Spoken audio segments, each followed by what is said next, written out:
Sa Mindanao naman, kauna-unahang PhilBex exhibit nakakasana sa Davao ngayong Mayo. Ang ulit, kunin naman natin sa aming kasamang nagbabalik na si Peng Alinio ng Radyo ng Bayan Davao. Peng? Peng? Alright, Peng. Peng? Yes, sa Princess, sa loob ng 4 na araw, mula 15 hanggang 18 ng Mayo ay dito sa SMX Lanang, Davao City.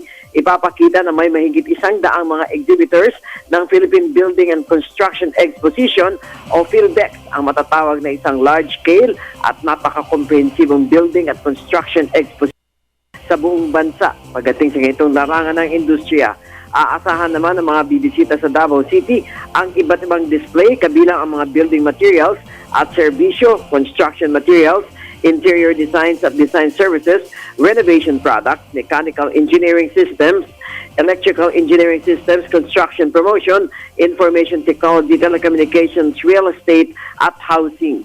Wala nang sasagawa sa kauna-unahang exhibit ng leading at events organizer ng World Bex Services International o WSI sa Davao City, kung saan inaasahan dito ang pagbisita ng mga contractors at investors mula sa iba't ibang bahagi sa loob at labas ng bansa at mga taga Mindanao.